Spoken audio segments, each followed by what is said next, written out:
In my last video, I talked about 6 things I like the most about living here in Canada. And in this video, I'll be talking about 6 things I hate about living here. If you're new to Canada or if you'll be coming to Canada in 2023, you might want to watch this video. Stay tuned.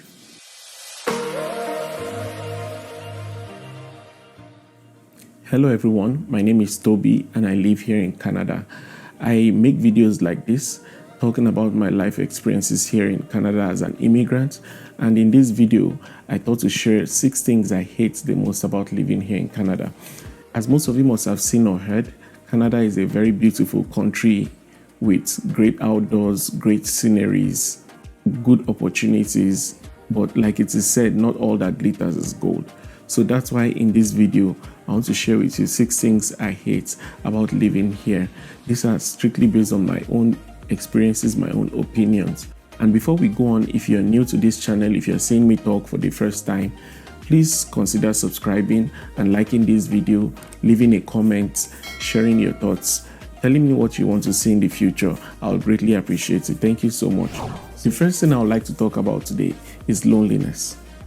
The loneliness here for immigrants is real, and that's one major thing I hate the most about living here. You're far away from family, you're far away from friends. Coming here not knowing anyone, it's a great challenge. You've left all your friends, all the friends you've known for so many years, you've left them back home. You've left your family back home. You're coming here on a clean slate, fresh slate. You're starting afresh. So you have to start building friends from scratch. You have to start, trying to hang out with people, trying to meet people, trying to connect with old friends who might have come here before you. It's so challenging. For me, for instance, like on Saturdays, like there's always a party, or I could just easily go to my friend's house, just go to chill and stuff. But like all that is gone now. Like I can stay in my house for a whole week, not see my neighbors, my next door neighbors here. Yeah, that's how bad it is. Like everywhere is just quiet. Nobody talks to anybody. You're just minding your business. So it's very, very important for new immigrants, especially once you're coming in, try to connect yourself to a community, try to build friends, try to make friends, be it in church or at work or something. Just try to build some sort of community so you don't feel like you're alone. If you're coming in with your spouse and your kids, they're not going to be the only people you want to be talking to every day. So it's important that you go out there, make yourself seen, make yourself known, make friends, involve yourself in the community. For myself and my wife in 2021, having our first child and having no support at all, no mother, no auntie, no uncle, we could just say, come over to come help us. It was so challenging. So yes, the loneliness here is something that gets to you. But yeah, it's the easiest way to surmount it is what I have explained just now. Like, put yourself out there, try to connect with people, try to make new friends. And yeah, the second thing I want to talk about is the lack of access to Nigerian food. This for me is huge, coming from Nigeria and being used to all our kind of food, you know what I mean? Like easily, if I want to eat, like say a foriro now, just go to a Akpata market. I bought like 15 naira pepper, 100 naira tomato, blah blah blah, and before you know it, you've put something together very, very easily. It's a different ball game here. Like everything here takes planning. Like it's not like there is no Nigerian food here. We have African stores, we have African markets where you could buy stuff. They are quite pricey, but at least they are available. Not everything is available, but most things you need is available here. So we have the African stores, but at the same time it takes planning. Like you just can't spend all the money that comes in on buying African food, buying Nigerian food because you want to eat. There was a time myself and my wife fell ill, and then we weren't able to cook, and we just felt like eating Nigerian food. So we patronized a Nigerian vendor. We told them to make us Nigerian food and stuff, and we paid just for one bowl of food, one bowl of soup. Actually, we paid $120. That's a lot of money. There was also a time my wife we felt like eating fufu. So she ordered fufu, and one wrap was $20. Yeah, one wrap, one hand of fufu like this was $20. And then we looked at ourselves, we were like, oh more. So it's not like there is no Niger football. Like the access, it's not easy. Like you have to pay a lot to get Nigerian food. The one that pains me the most is yams. I used to like yams back home. Like I love yam a lot. Yam and egg, yam and stew. Yams are so expensive here. A box of yam goes for as much as $150, and you just have about between 8 and 10 tubers in it. It's crazily expensive. So we buy yam like once in a blue moon, like when there is money, because I can't imagine spending $150 on yam like every month. It's a lot. So yeah, that for me is one of the things I hate the most about living here, and I wish it gets better as time goes on. The third thing I hate the most about living here is the weather and the effect it has on your skin. Calgary weather is so beautiful. You know, when you see it on social media, when you see it on Instagram, like people post pictures themselves in the snow, it looks so beautiful to people who have never experienced it firsthand. But I tell you, it's not that beautiful. Like Calgary weather is crazy. To start with, the atmosphere here in Calgary is very, very dry. It's dry, and when I say it's dry, like there's little or no moisture in the atmosphere. So that affects you if you have like dry skin, dry scalp. It just has to break apart. This is not how my skin was when I was back home in Nigeria. I came here and like I started to just develop like bad skin, like black spots, everything. I remember myself and my wife, when we just moved in here afresh, we would scratch our bodies so much that we would start to bleed. Yeah, that's how bad it was. So we started to buy like special types of creams made for very dry skin. So yeah, I prefer cold to heat, but I don't like the effect of the weather on my skin. And I've come across many Nigerians here who are experiencing the same thing. You know, like they used to be fresh back home in Nigeria, and they've come here, they have so many black spots. I know many people can relate. It doesn't affect everybody, but it affects most people, especially people of our skin type. And yeah, that's something I really don't like about living here. The fourth thing I hate about living here is the lack of professionals, especially in the health sector. Now, there is a serious shortage in the health sector here in Canada.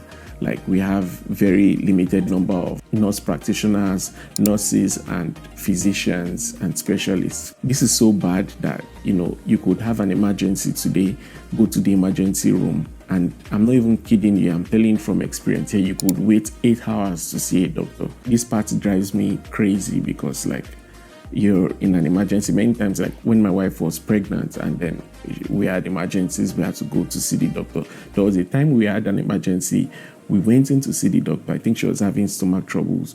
We went into the emergency room and we got angry and we threatened we were going to leave because we had waited about 4 hours. That was when one of the nurses was like, okay, let me go tell the doctor, because we're already angry.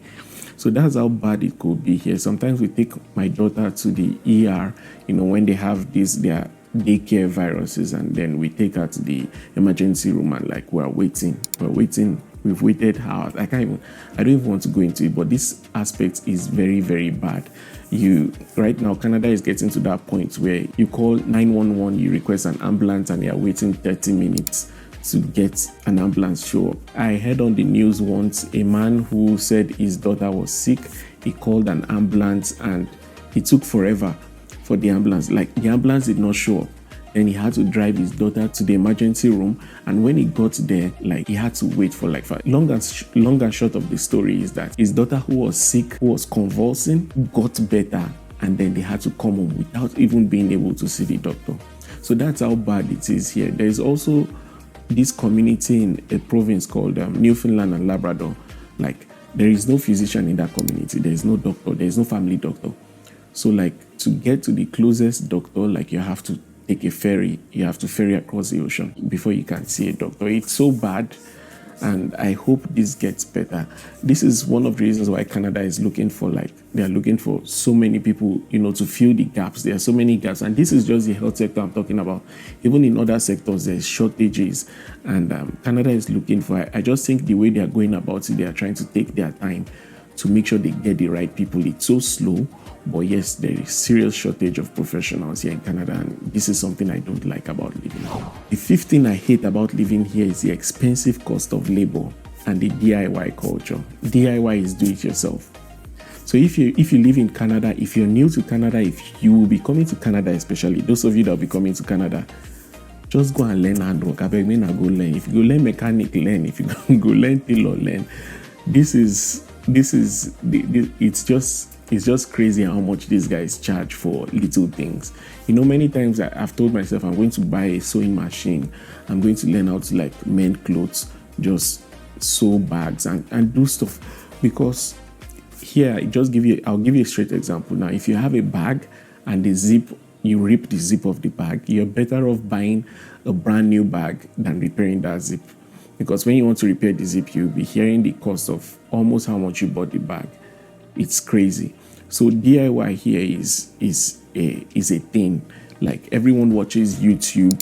You have to watch YouTube, learn how to fix stuff in the house, learn how to assemble furniture, learn how to fix simple plumbing problems and stuff. If you don't learn these things, you're going to pay through your nose to call the professionals who know how to do them.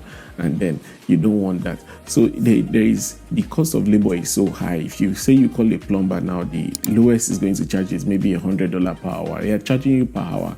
And even if it's a simple fix, he really doesn't care. Like you're just going to have to pay for it.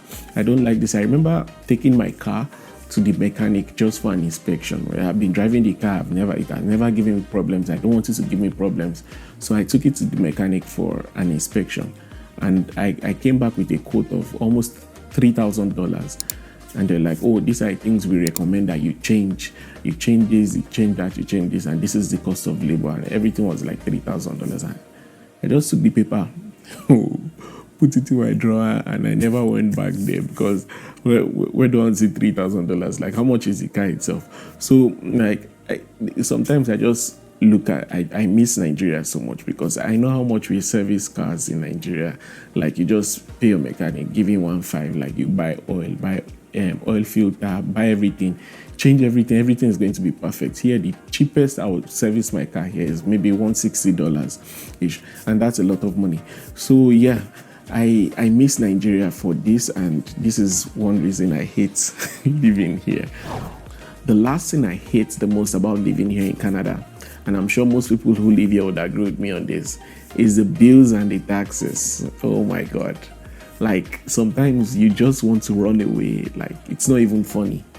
On a serious note, if you live in Alberta, for instance, if you make $40,000 a year, you're going to pay about 11,000 plus of that money in taxes. So your take-home pay is going to be around 28,000 plus, $28,000 in a year. So imagine like you're giving $11,000 away in taxes, and that's even because you make a little amount. You make 40,000. So let's assume you're on the level of Justin Trudeau, who's the prime minister. You make about $300,000 a year. You're only going to go home with $184,000. The rest is going in taxes. So the higher you earn, the more you pay in taxes. And these taxes is what they use in like giving us free health care, free basic education, repairing infrastructure, repairing the roads and stuff. So basically, nothing is free in Canada. People are paying for it. Like, they're taking this money from you and they're using it to fix things. It's good. It's good, at least. Like, you have infrastructure, you have everything is working, you have your basic amenities, but like people are paying through their noses for these things, and it's not even funny. Like, it's not funny. I remember getting a bonus at my place of work. The bonus was $500, and I was so happy. I had already planned what I was going to do, with the money. And when I got the pay, it was just $320, and I was like, what? And when I checked the breakdown, like 36% of it had gone in taxes. I was like, oh my God, money I had already planned that I would do this, I would do that with like $320. So sometimes you just have to live with the fact that, when you get paid, the government has their cut. When you work, if you're a business owner and you work and you charge somebody $10,000, for instance, you're happy. Like, just know that the government has their cut out of that money. If you work in a company and they give you $10,000 bonus, just know that your money out of that $10,000 is like $6,000 plus. So that's how it is here. You have to pay these taxes. You have to pay pay. It's like the government just wants to use every avenue to like take money from you. And talking about the bills too, like there's so many bills here. Like if you own a home here, you're paying your mortgage, you're paying mortgage insurance, you're paying the house insurance. If you're financing the car, you're paying for the car monthly, and then you're paying for the insurance of the car. Then you're paying your house, you're paying the property tax, you're paying for utilities, you're paying for internet, you're paying for mobile, you're paying for your TV subscriptions, everything. There is something to pay for. There's so many things to pay for. So that's what living in Canada is like. And these things, you're paying for them every month. It's not like you're paying for them every year, no, once a year, no. You're paying every month. Every month they're sending you bills, or like if you've already authorized them to take the money, they are taking the money from your account every month. So that's why you have to be on top of your game every month. Like you're working, you're hustling just to make sure the money is there so that they can take their money and stuff. So these are the things I don't like about living here. But like, I'm saying all these things not to discourage people who want to come, but just to make you aware that these things exist. Like these are the things immigrants face. Like these things are shockers for us. Like if I grew up here, if I was born here and I grew up here, I would have been used to this kind of lifestyle. But coming here in my 30s and experiencing this different kind of lifestyle just like makes it shocking to me. Like it's shocking my system. So if you'll be coming here, just be prepared. These things exist. In my coming videos, I plan to talk about how much it cost me to survive in Canada in 1 month. So how much I spend on my rent, my bills, and everything. This is just going to help people who are coming in brand new to understand how much it's going to cost them and just be prepared. If you liked this video, please consider subscribing. Please consider liking. And I always like to see your comments. For those of you who commented on my last video, I have tried to work on this video and I am still working on my audio, on my lights. I'm trying to make things better. I'm trying to make it more engaging and more interesting for you guys. This is new to me. I'm not very good when it comes to like facing the camera, but I have to learn to do this. So I need your encouragement. I need your support, guys. And keep the comments coming. I see them and I appreciate them. Thank you so much. If you haven't seen my video where I talked about 6 things I like about living here in Canada, you might want to check it up here. I'll put a link to it up here, so just click on it and watch. Also, if there are any topics on your mind, if you have any questions, or if there is anything you would want me to talk about or to address, please leave a comment and I'll see it and I'll consider making a video in that line. Thank you so much, and until I see you guys again next time, peace out.